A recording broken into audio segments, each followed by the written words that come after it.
Hello बच्चों, कैसे हैं आप सब। मैं अश्विनी, मेरे चैनल में आप सबका स्वागत है। और आज हम पढ़ने वाले हैं हिंदी ग्रामर का चैप्टर नंबर 2, वर्ण एवं वर्णमाला, यानी लेटर्स एंड अल्फ़ाबेट। ओके, तो आपको पता ही होगा वर्णमाला किसे कहते हैं। वर्णमाला होती है जो हमारे अक्षर ऐसे शुरू होकर अनार, ऐसे अनार, आसे आम से शुरू होकर ज्ञानी तक, उसे हम वर्णमाला कहते हैं। ठीक है, तो हमारा है भाषा की सबसे छोटी इकाई वर्ण कहलाती है। वर्णों को क्रम में लिखने से वर्णमाला बन जाती है। जैसे हम ऐसे अनार, आसे आम ऐसे क्रम से लिखते हैं तो उसे हम क्या बोलते हैं, वर्णमाला। ठीक है, हम पढ़ेंगे वर्ण। वर्ण क्या होते हैं।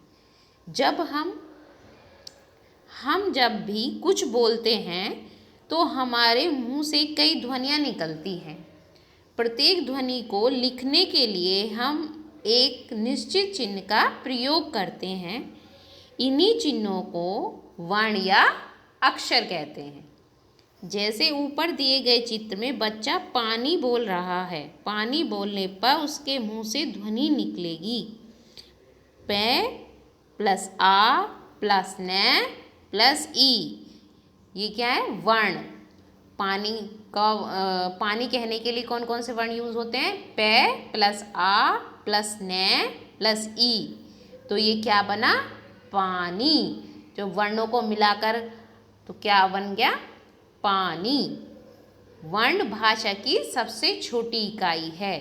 वर्णों के टुकड़े नहीं किए जा सकते। ठीक है, वर्णों को हम टुकड़ों में नहीं बांट सकते। भाषा की सबसे छोटी इकाई जिसके और टुकड़े नहीं किए जा सकते वर्ण कहलाते हैं। आप इसकी वर्ण की परिभाषा में भी लिख सकते हैं। भाषा की सबसे छोटी इकाई जिसके टुकड़े नहीं किए जा सकते उसे कहते हैं हम वर्ण। वर्ण दो प्रकार के होते हैं, स्वर और व्यंजन। स्वर हम वर्णों की सहायता नहीं लेनी पड़ती स्वर के लिए, लेकिन जब हम वर्णों में स्वर की सहायता लेनी पड़ती, जिन वर्णों को बोलने के लिए स्वर की सहायता लेनी पड़ती है उन्हें क्या बोलते हैं, व्यंजन यानी कॉन्सोनेंट। स्वर होते हैं 11 ऐसे लेकर ओ तक। ये क्या होते हैं, स्वर। ए आ ई ऊ, ये सब क्या होते हैं, स्वर यानी वॉवल्स, इंग्लिश में बोलते हैं वॉवल्स। व्यंजन होते हैं कैसे लेके है तक, इन्हें बोलते हैं कॉन्सोनेंट। और इन्हें यानी वॉवल्स की सहायता से बोला जाता है, यानी स्वर की सहायता से हम इसको बोलते हैं। आगे हमारा वर्णमाला। स्वरों और व्यंजनों को बनाकर हिंदी की वर्णमाला बनती है। वर्णमाला में वर्णों के क्रम निश्चित होते हैं। हिंदी वर्णमाला में मूल रूप से 44 यानी 44 वर्ण होते हैं। तो वर्णमाला में कितने अक्षर होते हैं, 44 यानी कि 44। ये सबको पता होना चाहिए कि वर्णमाला में कितने अल्फ़ाबेट्स होते हैं। ओके, आगे है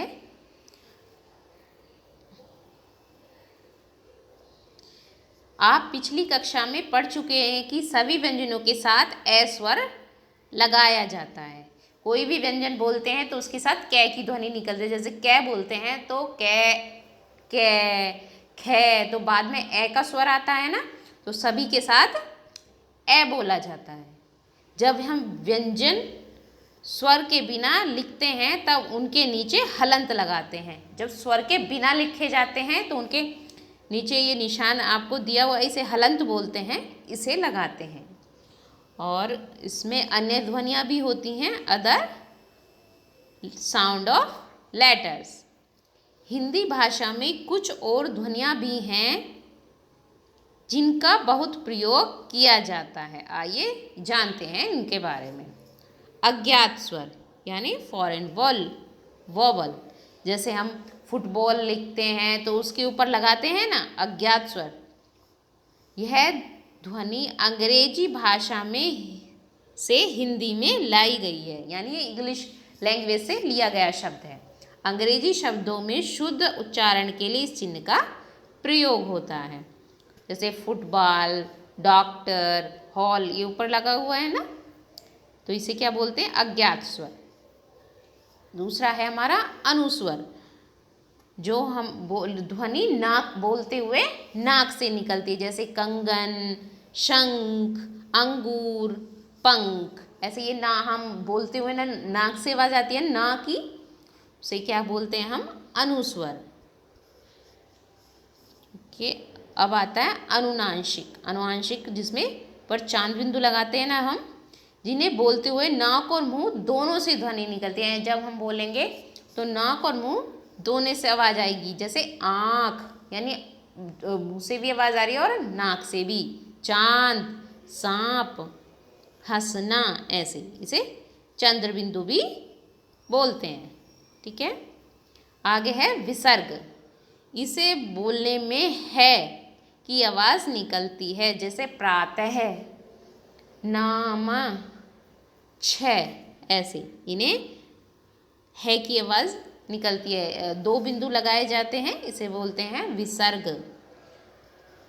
अंग और अहा को अयोग्य के नाम से जाना जाता है। ये स्वर या व्यंजन किसी आज्ञा अंतर्गत नहीं आते, फिर भी इन्हें परंपरा अनुसार स्वरों के अंत में लिखा जाता है।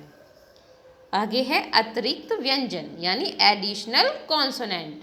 ड और ढ ये हमेशा शब्द के नीचे या अंत में आते हैं। इनमें कोई शब्द इनसे कोई शब्द शुरू नहीं होता, ये हमेशा या तो बीच में आएंगे या बाद में आएंगे, जैसे सड़क, गाड़ी, पढ़ना, सीढ़ी। ठीक है, इन्हें अतिरिक्त व्यंजन कहा जाता है। इन्हें मूल वर्ण ड या ढ के नीचे बिंदु लगाकर बनाया गया है।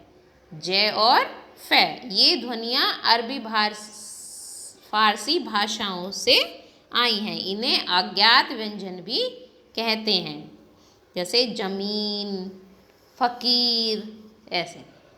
फिर आता है संयुक्त अक्षर, यानी जॉइंट लेटर, जैसे छह क्षत्रिय, तैतीशूल, ज्ञानी या शर्मिक, ये आते हैं ना, तो इन्हें क्या बोलते हैं? Joint letters. ओके, उसके बाद है संयुक्त व्यंजन, यानी जॉइंट कॉन्सोनेंट।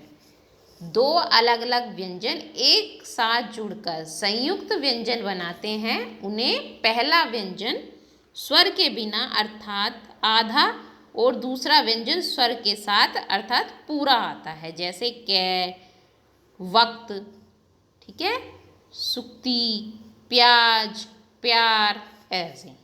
ठीक है, दूसरा है डुअल कॉन्सोनेंट, द्वित्व व्यंजन। एक ही व्यंजन दो बार जुड़कर द्वित्व व्यंजन बनाता है। ठीक है, एक ही व्यंजन दो बार मिलकर, जैसे आधा ने फिर पूरा ने, जैसे गन्ना, पन्ना, चमचा, यानी पहले स्वर व्यंजन आ रहा है, उसके साथ आधा स्वर भी आ रहा है, व्यंजन आ रहा है, मतलब आधा व्यंजन आ रहा है फिर पूरा आ रहा है, उसे क्या बोलते हैं? द्वित्व व्यंजन। आगे हमने ये मात्राएं वगैरह दी हुई हैं, इन्हें आप पढ़ लेंगे, छंदी विच्छेद कहते हैं जिन्हें। उसके बाद हमने चैप्टर में क्या सीखा वो दिया गया है। भाषा की सबसे छोटी इकाई को क्या कहते हैं? वर्ण कहते हैं। वर्णों के निश्चित क्रम को वर्णमाला कहते हैं। वर्ण दो प्रकार के होते हैं, स्वर और व्यंजन। दो अलग अलग व्यंजन जुड़कर संयुक्त व्यंजन बनाते हैं। एक ही व्यंजन दो बार जुड़कर द्वित्व व्यंजन बनाता है। वर्ण विच्छेद में शब्द में आए वर्णों को अलग अलग करके लिखा जाता है। ओके, अब हम इसकी एक्सरसाइज करते हैं। पहले हमें इसके प्रश्न उत्तर दिए हुए हैं, निम्नलिखित प्रश्नों के उत्तर दीजिए। पहला क्वेश्चन क्या है? वर्ण किसे कहते हैं? अभी हमने पीछे पढ़ा है भाषा की सबसे छोटी इकाई जिसके टुकड़े नहीं किए जा सकते, यानी जिसे बांट नहीं सकते, उसे क्या कहते हैं हम? वर्ण कहते हैं। इसका आंसर हम लिखेंगे भाषा की सबसे छोटी इकाई जिसके टुकड़े नहीं किए जा सकते उसे हम वर्ण कहते हैं। ओके, सेकंड क्वेश्चन है हमारा, वर्ण कितने प्रकार के होते हैं? तो आप लिखेंगे वर्ण 2 प्रकार के होते हैं, पहला स्वर, दूसरा व्यंजन। ओके, थर्ड है हमारा संयुक्त व्यंजन किसे कहते हैं? तो इसका आंसर लिखेंगे 2 अलग अलग व्यंजन एक साथ जुड़कर संयुक्त व्यंजन बनाते हैं। ओके, अब दूसरा है हमारा सही उत्तर चुनकर सही का निशान लगाइए। क्या है हमारा? भाषा की सबसे छोटी इकाई जिसके और टुकड़े नहीं किए जा सकते क्या कहलाती है? तो अभी हमने पीछे पढ़ा है, कौन सी होती है? वर्ण, जिसके टुकड़े नहीं किए जा सकते। ओके, तो वर्ण आई पे हम टिक कर देंगे। ख है हमारा, वर्ण कितने प्रकार के होते हैं? तो वर्ण कितने प्रकार के होते हैं? 2। इसका जो थर्ड ऑप्शन है इस पर टिक कर देना। ग है, हिंदी वर्णमाला में कौन से 2 अतिरिक्त व्यंजन हैं? तो अभी पढ़ा है हमने अतिरिक्त व्यंजन, तो सेकंड है इसका ढ और ड, जिनके नीचे बिंदी लगी हुई है, वो क्या है? हमारे अतिरिक्त व्यंजन। ओके, अब तीसरा है हमारा, सही कथन के सामने राइट और गलत कथन के सामने रॉन्ग का चिन्ह लगाइए। पहला है, वर्णमाला स्वर और व्यंजनों को मिलाकर बनती है। तो वर्णमाला तो तभी बनती है ना जब स्वर और व्यंजन मिलते हैं, तो ये क्या है हमारा? राइट कर देंगे इसका, यानी सही है हमारा ये। ख है हमारा, व्यंजनों को बोलने के लिए ए स्वर की जरूरत होती है। तो व्यंजन तो ए की स्वर की सहायता से ही बोले जाते हैं, सब स्वर की सहायता से ही, उसके बिना नहीं बोले जाते। जैसे कै, कुछ भी शब्द बोलो आप, सबके पीछे ए लगेगा, तो ये भी हमारा सही है। गे है हमारा, सड़क शब्द में अतिरिक्त व्यंजन डे का प्रयोग हुआ है। तो सड़क में बीच में डे आया है, अतिरिक्त व्यंजन आया है, तो ये भी सही है हमारा। घ है हमारा, 3 व्यंजनों के मेल से संयुक्त व्यंजन बनते हैं। 3 व्यंजनों के मेल से नहीं बनते, सिर्फ 2 व्यंजनों के मेल से बनते हैं, तो ये हमारा क्या है? गलत। इस पर क्रॉस लगा देंगे। ड है हमारा, जैफ है ध्वनियाँ अंग्रेजी भाषा से आई हैं।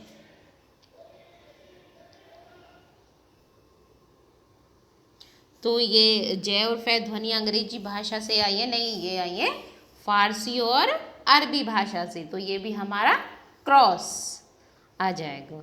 नीचे खेल खेल में ये कुछ शब्द दिए गए हैं, आपको इन्हें वर्णमाला के अनुसार नंबर डिजिट में उसे बताना है। तो मैंने लिखा हुआ है, आप देख कर लिख सकते हैं, नहीं तो आप खुद भी कर सकते हैं इसको। ठीक है बच्चों, आज का चैप्टर कंप्लीट होता है, और वीडियो अच्छी लगे तो लाइक और सब्सक्राइब ज़रूर करना। Okay, thank you.